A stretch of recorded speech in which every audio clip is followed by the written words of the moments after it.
Hello everyone, welcome to Active Philip.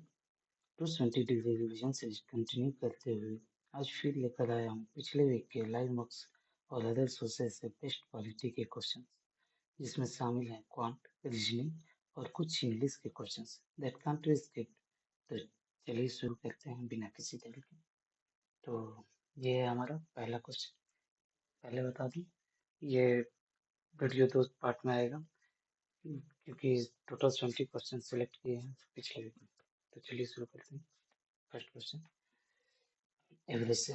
A player scored average of 45 runs in 10 matches, and in his 11th and 12th matches he has scored x and x plus 26 runs.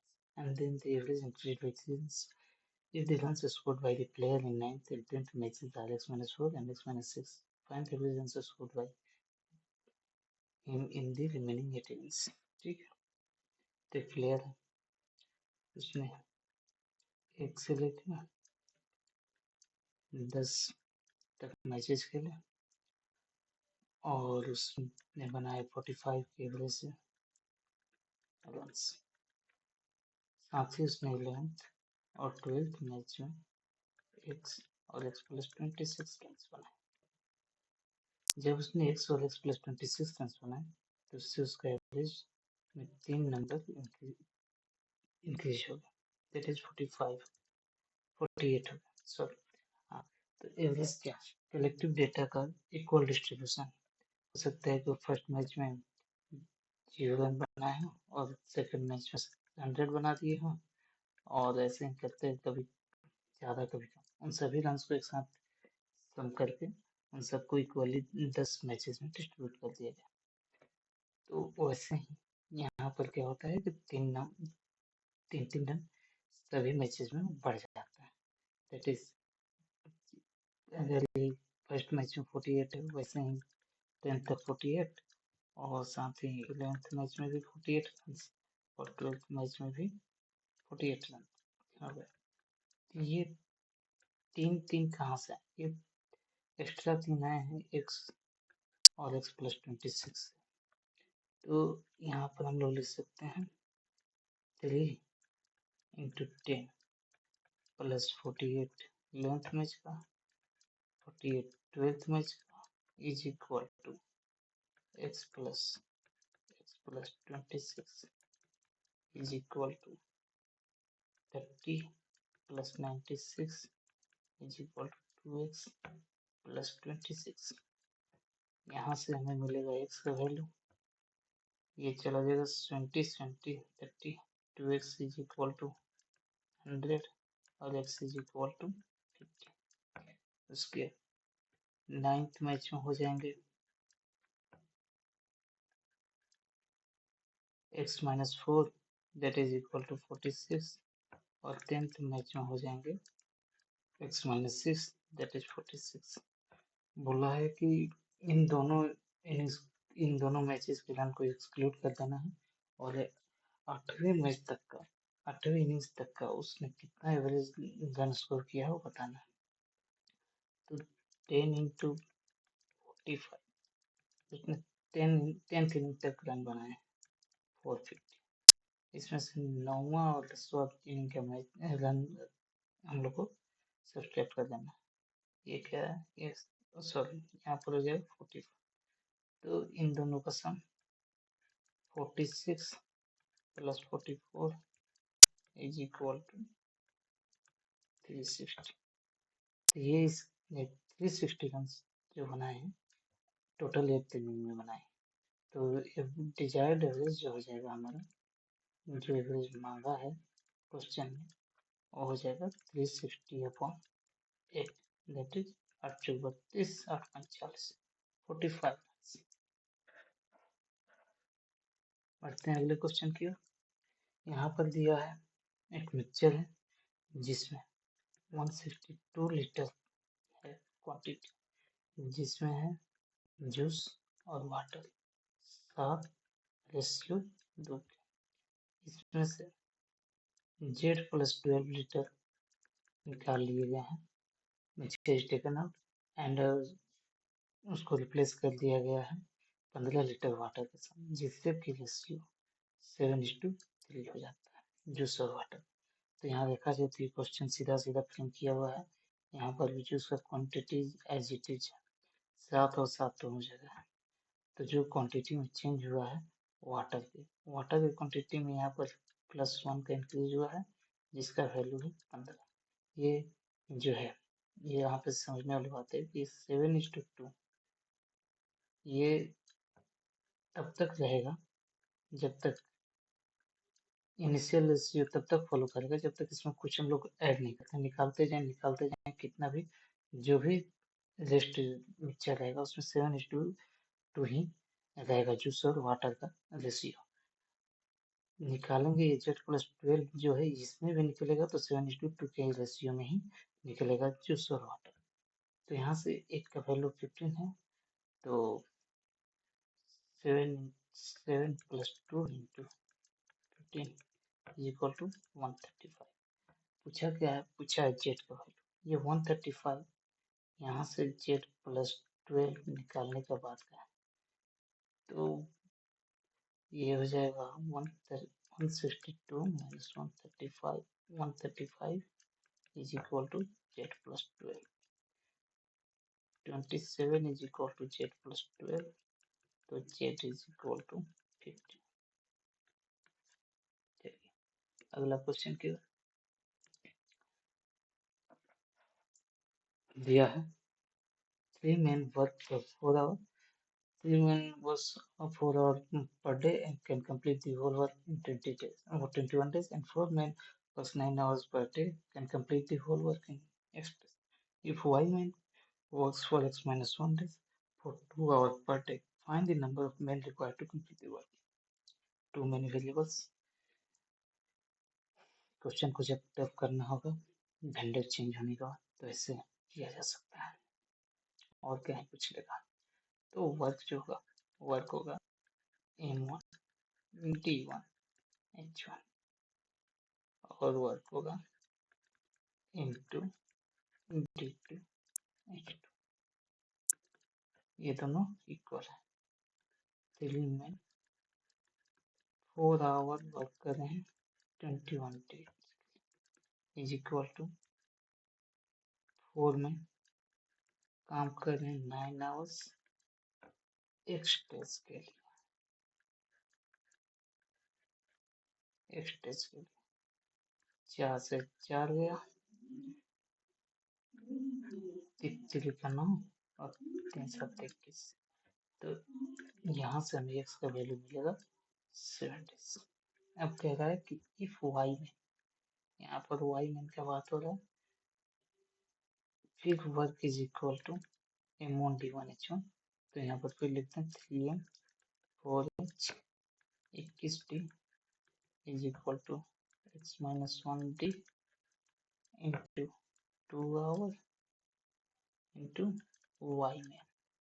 तो यहाँ से हमें y का value निकालना है, तो y का value, x का वैल्यू हमें यहाँ पता है x इज इक्वल टू 7, तो 7 यहाँ लिख सकते हैं, that is 6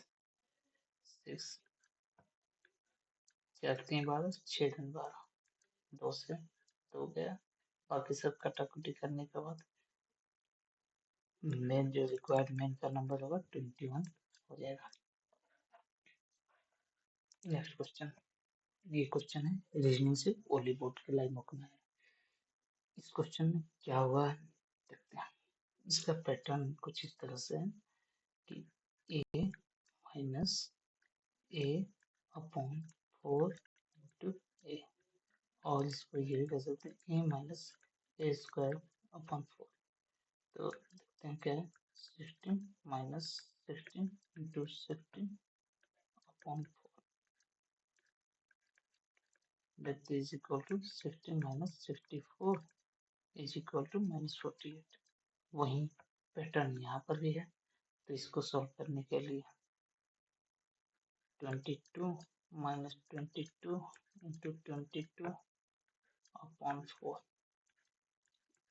11 that is 22 minus 121 is equal to -99। Next question, ये सिंपल है। कभी कभार ऐसा क्वेश्चन सब कभी कभार क्या हमें सब देखने को मिल जाते हैं। तो इस क्वेश्चन में क्या है, यहाँ पर 26 का डिफरेंस है और यहाँ पर भी 26 का डिफरेंस है। देख लेना है कहाँ इस क्वेश्चन में कहाँ पर ऑप्शन, किस ऑप्शन में 26 का डिफरेंस है। तो यहाँ पर हो गया, आ गया। यहाँ पर है फर्स्ट नंबर सेकंड नंबर दोनों का sum, third number. Similarly first number second number दोनों का sum, first number second number दोनों का सम। तो यहाँ पर ये ऑड वन आउट हो जाएगा, जो कि पैटर्न नहीं फॉलो कर रहा। इस क्वेश्चन में देखें तो यहाँ पर अगर देखें तो ये जो है 11 डिफरेंस है, ये 12 है, ये 15 है, ये फिर डिक्रीज हो गया। तो ये कोई कंटिन्यूस सीरीज लग नहीं रहा है। हो सकता है कि इसमें अल्टरनेट कुछ चला पैटर्न बन रहा। तो ये देखते हैं, अल्टरनेट ट्राई करते हैं। ये 12, ये 12, ये 16 और ये भी 16। तो इस हिसाब से यहाँ पर 12 ऐड करेंगे और ये हो जाएगा 91। इसमें देखें तो ये सीरीज बी पर खत्म हो रहा है और ई पे शुरू हो रहा है। बांट देते हैं, बी पे खत्म, फिर बी पे खत्म, फिर यहाँ सॉरी बी पे खत्म। तो देखें तो ई जी बी बी एस।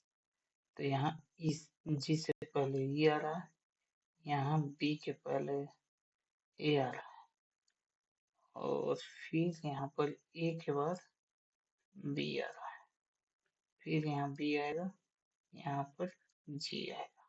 तो इस हिसाब से ई जी ए से कौन सा शुरू हो रहा है, ऐसे ये दोनों शुरू हो रहे हैं, ए के बाद ई, ए के बाद ई बी बी। सही है, ठीक है। अगला क्वेश्चन, ये क्वेश्चन भी अच्छा है।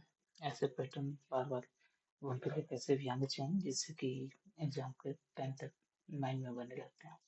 तो ये क्वेश्चन है कुछ इस तरह से, 36 36 इंटू 5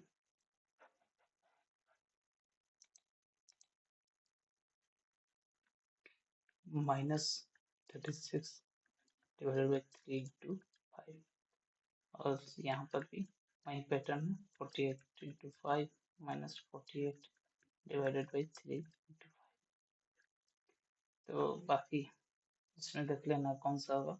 बहुत सारे क्वेश्चन हैं, आगे बढ़ते हैं। ये रेस से संबंधित क्वेश्चन है। रेस यहाँ पर दिया है ए जो है 100 मीटर के रेस में, जब ए 100 मीटर दौड़ता है तो बी को 12 मीटर से हरा देता है, दैट इज बी 88 मीटर ही दौड़ पाता है। और उसी रेस में सी को 15 मीटर से हरा देता है, तो सी जो है 85 मीटर 85 मीटर ही दौड़ पाता है। जब बी 176 मीटर दौड़ता है तो सी कितना दौड़ेगा, सी को कितना से हराएगा, कितना आगे रहेगा। तो जब ये 176 है तो यहाँ पर आप नोटिस करेंगे कि ये मल्टीप्लाइड बाई 2, तो ये भी मल्टीप्लाइड बाई 2 हो जाएगा। तो ये 170। तो इस रेस में बी सी को 6 मीटर से मात्र दे देगा। Next question, the volume of cylinder is 90% of the volume of यहाँ लिखते हैं कौन, यहाँ लिखते हैं सिलेंडर।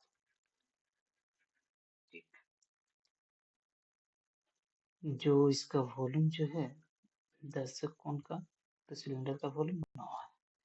बाकी वॉल्यूम का बात हो रहा है, यहाँ पर हाइट का जब बात हो रहा है, and height of cylinder is, cylinder का हाइट जो है 1.2 times of that of cone.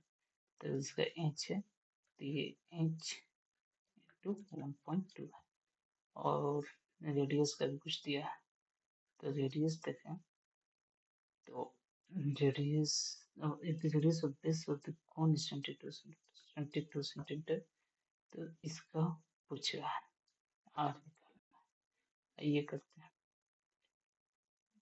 Volume of cone upon volume of cylinder is equal to 10/9 is equal to 1/3 into pi r square बोले तो 72 इंटू 72 इंटू एच जो कि दे रखा है upon pi r square जिसका वैल्यू निकालना है हमें, और एच जो है 1.2 of the H of cone. तो यहाँ से कुछ कटाकटी करते हैं। पाई पाई तो पहले गया, 3 से कटा 24 ये हो जाएगा 20, यहाँ से 20 10 2 हो गया, तो और एच से एच गया, तो r square is equal to 9 into 22।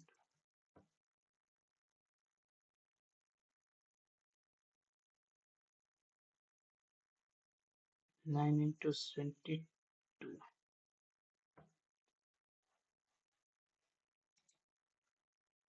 और यहाँ पर जो 10 और 20 ये 2 इंटू 2, तो इसको जब हम लोग करेंगे तो 36 इंटू 36 हो जाएगा। यहाँ से आर का वैल्यू हमें मिलेगा 36। नेक्स्ट इस क्वेश्चन को डायरेक्ट आंसर शुरू करते हैं। √2 into sine theta upon cos theta upon 1 upon cos theta into √100 sine square 1 का वैल्यू लिखना है, sine square theta plus cos square theta और cos टू थीटा का वैल्यू लिख रहे हैं जो कि होता है cos square theta minus sine square theta. साथ ही लिख रहे हैं इसमें value 1 plus tan square theta जो कि होता है sec स्क्वायर थीटा के बराबर। इसको हम लोग लिख सकते हैं 1/cos स्क्वायर थीटा। आगे लिखते हैं √2, यहाँ से cos थीटा चला गया, sine theta upon under sine और ये साइन स्क्वायर गया 2 into cos square theta into 1 upon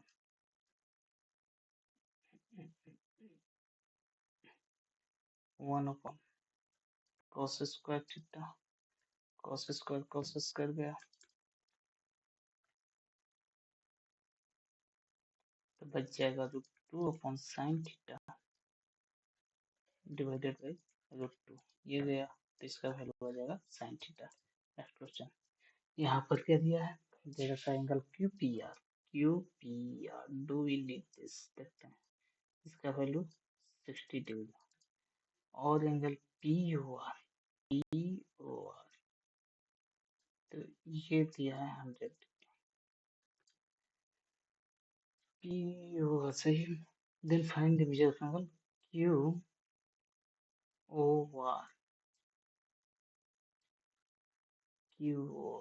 इसका वैल्यू इसके लिए ये 100 है तो ये एंगल 40 और ये एंगल भी 40। अच्छा इसी का पूछा है ना, ये तो 60 है, ये 60 है तो ये अपने आप इसका डबल हो जाएगा, दैट इज 120। इधर से भी निकाल सकते थे लेकिन ये आसान है। ये हम लोग जानते हैं कि सर्कल का आर जो एंगल सर्कल का सेंटर को सस्टेन करता है उसका हाफ सस्टेन करता है सर्कल के सर्कमफ्रेंस पे, या फिर यूँ बोले कि ये कहा जो सर्कल के सर्कमफ्रेंस पर एंगल सस्टेन करता है उसका 2 टाइम्स सस्टेन करता है सर्कल के सेंटर। तो दैट इज यहाँ पे x है तो ये एंगल 2x होगा। एक शॉर्ट वीडियो में इस कंसेप्ट को एक्सप्लेन भी किया हूँ, इसी चैनल पर देख सकते हैं आप। ये बहुत ही बढ़िया क्वेश्चन है, इसमें दिमाग लगाने वाली बात है। देखते हैं, इसका तो 10 है और ए बी जो कि है इसका वैल्यू 12 है। ये 90 डिग्री दे रखा है, इसका दिया है कि 2x है, तो ये x है। ABM is equal to 2x, नहीं नहीं नहीं, ABC is equal to 2 times of ABM, तो ये हो जाएगा, ये 2x plus x is equal to 180, that is 3x is equal to 180, ये जो एंगल है 180 हो जाएगा, तो x का वैल्यू हो जाएगा 60 डिग्री, यहाँ हो जाएगा 60 और यहाँ हो जाएगा 120। इसका कोई अभी हम लोगों को कोई काम ही नहीं। यहाँ पे लगाते हैं, ये जो वैल्यू है इसको मान लेते हैं एल। एल का वैल्यू जो होगा cos 60 degree is equal to L upon 12, that is 1/2 is equal to 1/12, तो ये एल है, एल का वैल्यू आ जाएगा 6, तो ये 6 हो गया, ये हो जाएगा अपना कितना, 10 लगा देते हैं, 1060, दैट इज p अपॉन 6, तो इसको लिख सकते हैं 3 is equal to p upon 6, p is equal to 6√3, ये हो गया 6√3। तो पूछ रहा है क्या, इसका AC का, तो यहाँ पे निकालते हैं AC square is equal to, या फिर AC स्क्वायर नहीं लिखते हैं सीधा AC is equal to root under AM square plus MC square. AM का वैल्यू है 6√3, उसका स्क्वायर हो जाएगा 36 और 3 108, प्लस MC क्या हो जाएगा 10 + 6 16, 16 का स्क्वायर 256 इक्वल टू 8 6 14, 5 1 6, 364, इसका रूट अंडर, ये क्या है, ये 91 × 4 का रूट अंडर, तो यहाँ से हमें मिलेगा 291 हो जाएगा आंसर ये। अगला question, in group of in numbers of boys a new boy weighing 52 kg joins, then the average weight of group increased by 1 kg। इसको करेंगे ट्रेडिशनल मेथड से और शॉर्टकट से भी कर सकते हैं। पढ़ लेते हैं क्वेश्चन क्या कर रहे हैं, group increase by 1 kg if the weight of the new boy had been 40 kg, then the average weight of the boy should have been decreased। तो ये जो है जैसे कि x है और जब 52 आ रहा है, तो इन नंबर जितने भी बॉयज हैं सब में एक एक के जी डिस्ट्रीब्यूट कर देगा, एक एक के जी डिस्ट्रीब्यूट कर देगा। उसके बाद इसके पास जो है भी हो जाता है, टोटल हो जाता है x+1, और अगर 40 के जी आता है तो सबसे एक के जी ले लेता है, एवरेज में वो एक के जी घटा देता है। इसको करते हैं ट्रेडिशनल मेथड से। तो ये x जो है एवरेज है और ये नंबर ऑफ बॉयज है, तो टोटल हो गए n x प्लस आ गया 52 के जी डिवाइडेड बाई n+1, जो कि एक लड़का बड़ा है, उसके बदले में x+1 एवरेज हो जाएगा। तो nx plus 52 is equal to nx plus x plus n+1, nx गया, x plus n is equal to 51। और सिमिलरली हम लोग करेंगे nx minus nx plus 42, 40 weight का एक आदमी आ गया और उसमें n+1 एवरेज हमें मिला x-1, यहाँ से हमें मिलेगा nx plus 40 is equal to nx minus n plus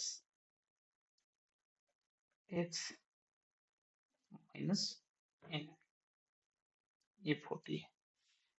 तो nx से nx फिर गया और x minus n is equal to x minus n is equal to 41। अब ये इक्वेशन 1 है और ये इक्वेशन 2 है। तो इन दोनों इक्वेशन को सॉल्व कर लेते हैं x का वैल्यू निकालने के लिए। x plus n is equal to 51 और x minus actual average x का वैल्यू निकालना है। एक्चुअल यहाँ पे दे रखा है, एक्चुअल एवरेज निकालना है x का वैल्यू जो कि हम पहले से वहाँ पे रखे हैं। तो 2x इज इक्वल टू 92। तो x इज इसको क्या करना है, सम करते हैं जिससे a नाइन खत्म हो जाए। 2x इज इक्वल टू 92 तो x इज इक्वल टू 46। तो ये next question. The ratio of income of B and A is 5:6 and expenditure of B and A is 11:8. After spending on expenditure, B gives 16.66% to 16.66% बोले तो 1/6 part.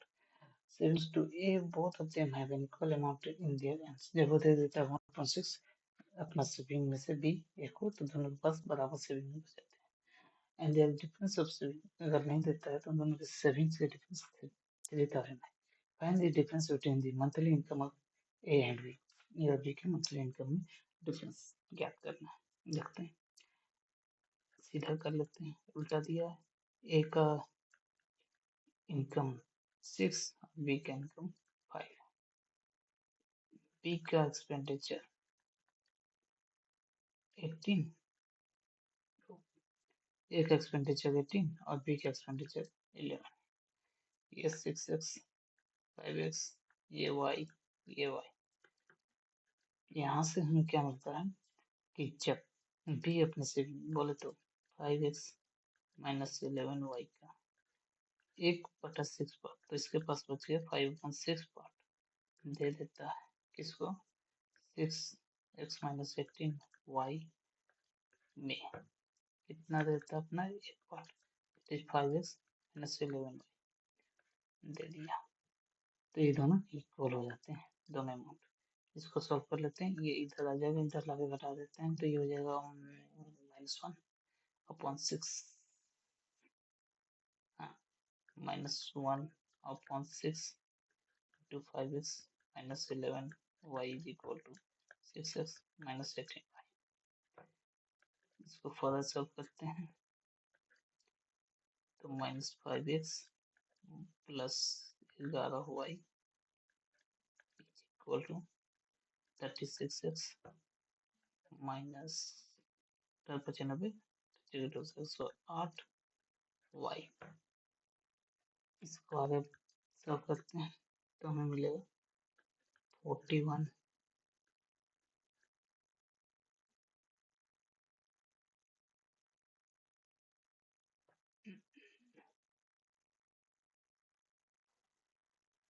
41x is equal to 119y। दूसरा एक condition दिया है, इसको ये से लिख सकते हैं x upon y is equal to 119/41। दूसरा कंडीशन दिया है कि both of them have equal and their difference in savings। तो कह रहा है कि जब 6x minus 18y 5x minus 11y 6x minus 18y difference दिया है उनके, तो b पहले तो b में से को घटाएंगे तो b का सेविंग हो जाएगा 5x minus 11y minus 6x plus 18y is equal to 3000। तो -6 plus 7y is equal to 3000। यहाँ से मिलेगा 7y minus x equal to 3000। And the difference between the monthly income of A and B। तो हमें x का value निकालना है। तो y इज इक्वल टू यहाँ से 41x इंटू 119। तो यहाँ पर रख देते हैं 7 into 41 upon x into 119 minus x is equal to 3000। सात कम सात, सात कम सात सत्ते 49, 41 minus 17x is equal to 51,000। ये कितना हो जाएगा?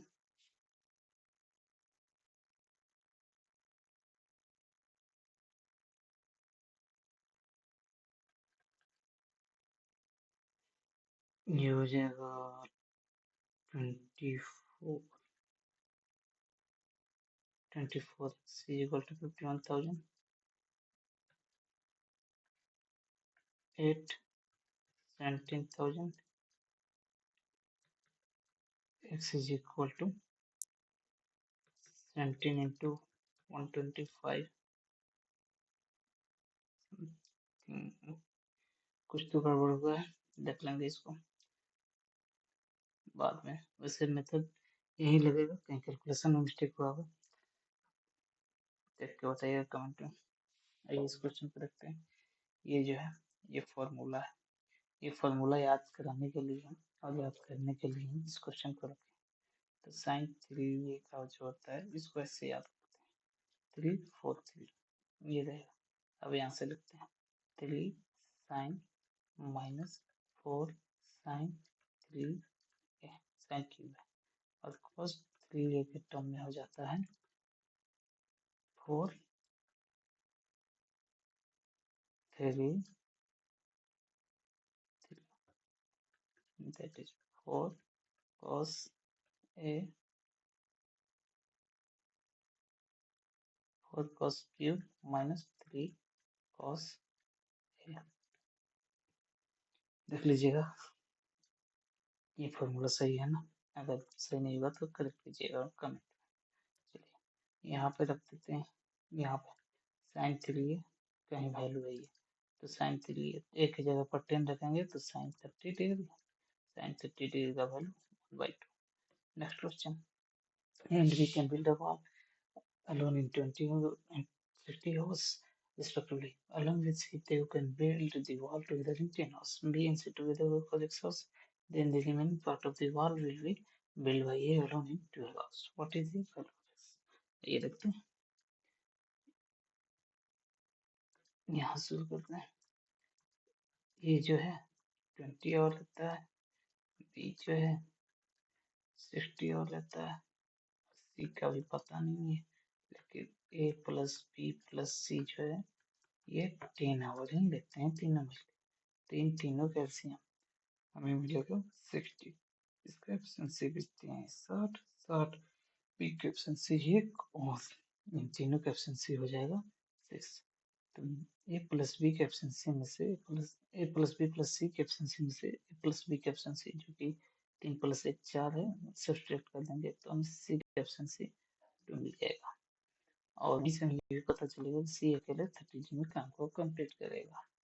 नेक्स्ट इसमें बात करते हैं, तो दिया है कि B plus C together work for x hours, तो 3 प्लस से सॉरी बी प्लस सी का बात होगा, तो 2 प्लस 1 2x प्लस बाकी 12 घंटे ये काम करता है अकेले, 3 इंटू 12 इज इक्वल टू ये हो जाएगा कितना, टोटल बात 60। तो यहाँ से 3x plus 36 is equal to 60। बीच के स्टेप उगा सकते हैं, जल्दी आंसर हो जाएगा।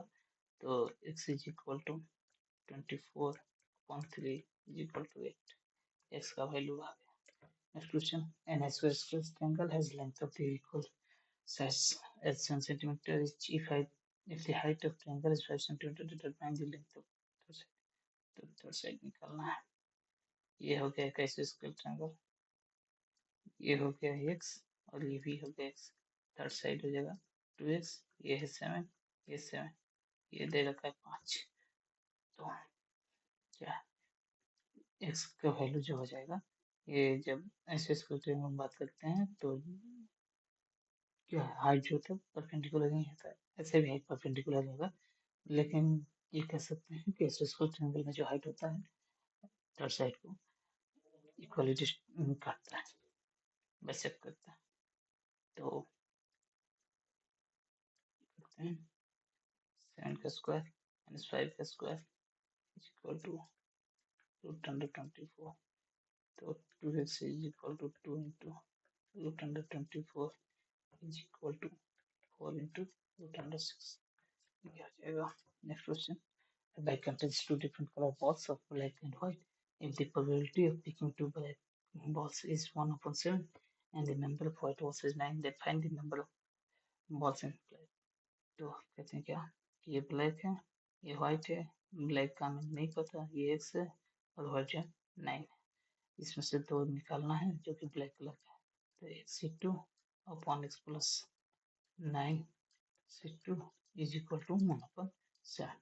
इसको लिख सकते हैं x into x minus 1 upon x plus 9 into x minus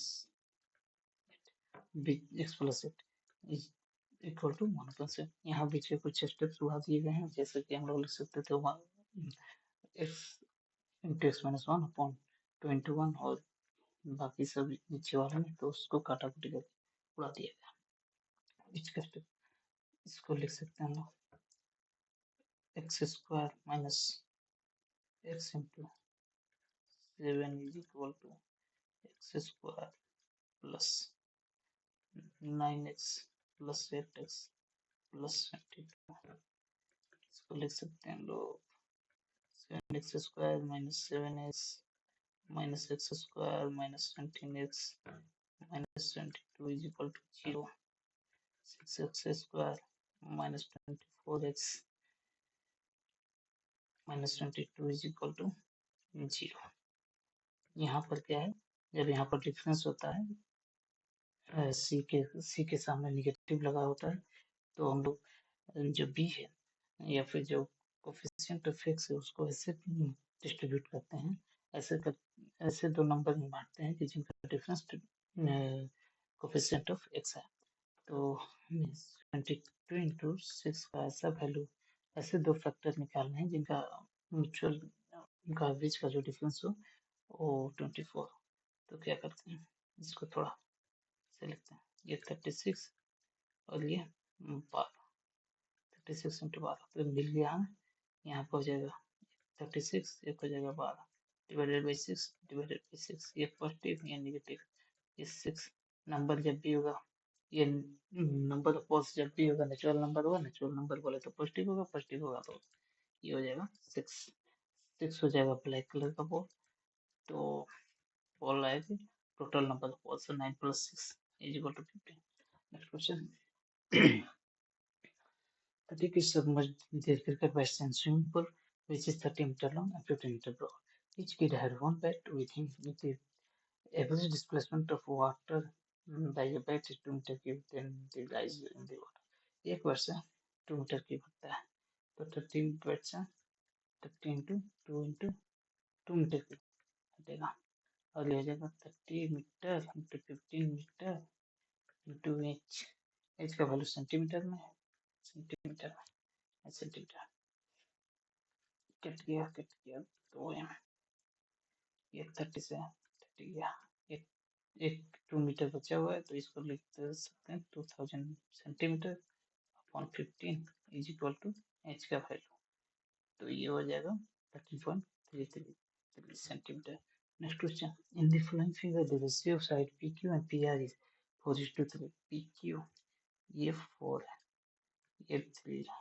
हम जानते हैं कि जब एक आर्क जो एंगल सर्कल के सेंटर पे सस्टेन करता है उसका हाफ वो सस्टेन करता है सर्कल के सर्कमफ्रेंस पे। तो यहाँ पे देखिए ये आर्क जो आर्क्यू है सर्कल के सेंटर पे 180 डिग्री का एंगल सस्टेन कर रहा है, तो यहाँ हो जाएगा 90 डिग्री। तो ये एक राइट एंगल हो गया। अब दिया है कि ये 3 और 4 है, तो ये हो जाएगा 5 पाइथागोरियन प्लेट्स है। तो यहाँ से 4 3 7 5 12 एक्स का वैल्यू 84 ट्रायंगल का जो कि दे रखा है पेरीमीटर, ट्रायंगल का पेरीमीटर दे रखा है। तो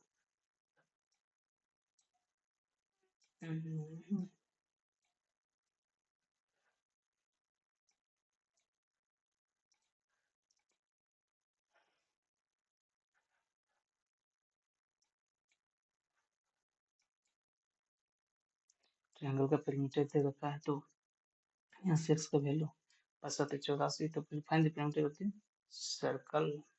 सर्कल का पेरीमीटर पूछ रहा है, तो 5x जो है सर्कल का पेरीमीटर है, तो 35 हो जाएगा 5x का वैल्यू। यहाँ से एक r का वैल्यू हो जाएगा 35 अपॉन, कोई जरूरत नहीं है हेलो, फिर हम लोग लास्ट में 2 से मल्टीप्लाई करना है, 2πr लिखें या फिर पाई डी लिखें, बात ही क्या डी बोले तो डायमीटर 22 अपॉन 7 इंटू 35, 7 5 35, 5 5 110, 5 5 तो सब कितने हैं हमारे यहाँ हो जाएगा। इस क्वेश्चन को करते हैं, वो आपका union question, x cube plus y cube plus z cube minus 3xyz का वैल्यू पूछा है। इसको हम लोग लिख सकते हैं x plus Y plus z into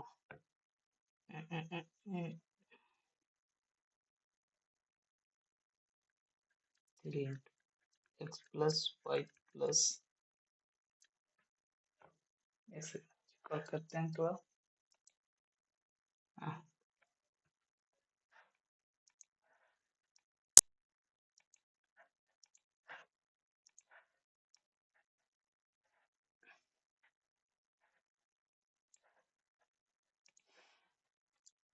तो इसको लिख सकते हैं प्लस वाई प्लस जेड, ये फॉर्मूला होता है, पीछे किसी वीडियो में डिस्कस भी किए हैं, इंटू हाफ इंटू ये दिया है x square plus Y square plus Z square का इसका वैल्यू 2x स्क्वायर प्लस 3 से मल्टीप्लाई करके plus Z square minus x plus Y plus Z का होल स्क्वायर, वैल्यू पुट कर देते हैं, आराम से निकल जाएगा।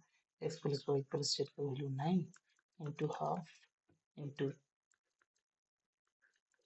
3x square plus Y square plus Z square into 29, तो ये हो जाएगा 87, यहाँ पे 29 रखते हैं, 3 into 29 minus x plus Y plus Z का होल स्क्वायर बोला तो 9 का whole square 81 is equal to 9 into 1 और 2 इंटू 6, 6 27 27 हो जाएगा desired value. Next question, A square plus B square is equal to 45 दिया, इसका वैल्यू पूछा, इसको लिख सकते हैं हम लोग क्या, A B into B minus A या फिर minus A minus B upon negative बाहर ले लिए common into A upon B. यहाँ पे क्या है, इसको सॉल्व करते हैं, ए माइनस बी का whole square is equal to 9 का whole square is equal to A square plus B square, थोड़ा सा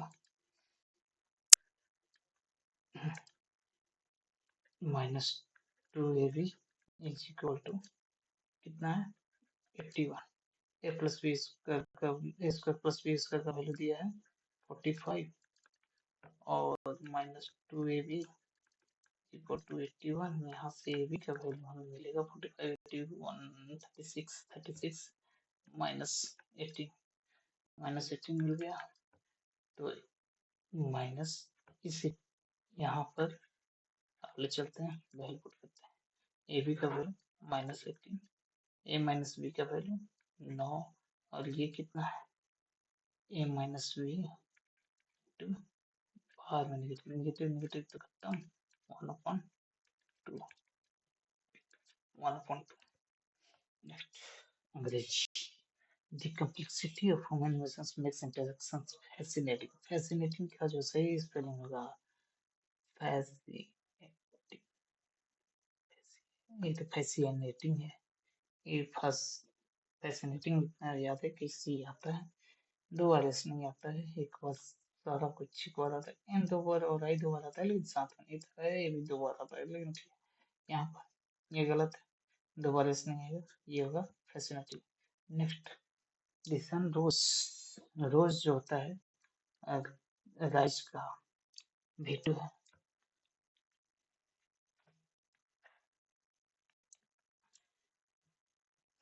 ये रोज रोज गुलाब वाला नहीं है, ये राइज का V2 है, रोज राइज रोज डजन, राइज रोज रीजन। सॉरी शायद मैं इसको गलत बोला, चेक कर लेते हैं। नहीं मैं सही हूँ, राइज रोज रीजन होता है, ये चिप्ड बर्ड्स का साउंड होता है, चिप्ड इसको पढ़ेंगे। और जेंटल से ही है, ये होता है रसल्ट, मतलब रसल्ट मीन्स होता है कुछ आपस में ऐसे उलझना, फड़फड़ाना, सड़सड़ाना, कुछ भी इस टाइप का। नेक्स्ट, हाँ इसको देखते हैं। यहाँ पे जो है इस सीरीज में डिफरेंस है 1 का, 4 का, 9 का, 16 का। तो ये है 1 का स्क्वायर, ये 2 का स्क्वायर, ये 3 का स्क्वायर, ये 4 का स्क्वायर। तो आगे इसमें पढ़ेगा 5 का square, that is 25, that is कितना 92, 92 हो जाएगा। 7 5 12 14 8 9। नेक्स्ट, इसमें देखें तो ये 4, ये -1 +6 -1, ये +6, ये -1, यहाँ पर +4, 4 -1 +6, फिर -1, 6। क्या हो रहा है इसमें? नहीं, यहाँ पे ये भी एक पैटर्न चल रहा है, ये 1 का स्क्वायर, ये 2 का स्क्वायर, ये 1 का स्क्वायर, ये 2 का स्क्वायर, ये 3 का स्क्वायर, ये 4 का स्क्वायर। तो सिंपल ये 5 का स्क्वायर आ जाएगा, 25। नेक्स्ट, इसमें क्या, ये 28 +12/2 इंटू 11 है, और ये भी 23 +43 /2 इंटू 11। तो ये भी उसी तरह से सॉल्व हो जाएगा। इसको देखते हैं, ये बढ़िया question. 2 into 3 5 to the power 352, 2 to the power 352 है। तो इसका हमें निकालना है एलिमेंट। इसको ऐसे भी लिख सकते हैं 2 टू द पावर 4 इंटू 8 चौक 32, फिर 8 चौक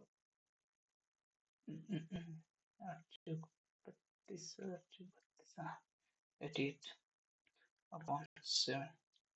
तो इसको ये भी लिख सकते हैं हम लोग कि 16 to the power 88 divided by 17, that is the remainder is -1 upon 17 to the power 88। जब पावर इवन है तो -1 1 हो जाएगा, और उस हिसाब से रिमाइंडर का वैल्यू जो होगा 1 हो जाएगा।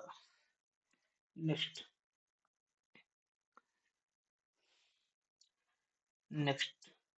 क्वेश्चंस बात करेंगे अब अगले वीडियो में, बढ़िया क्वेश्चंस हैं। आज के लिए इस वीडियो के लिए बस इतना ही।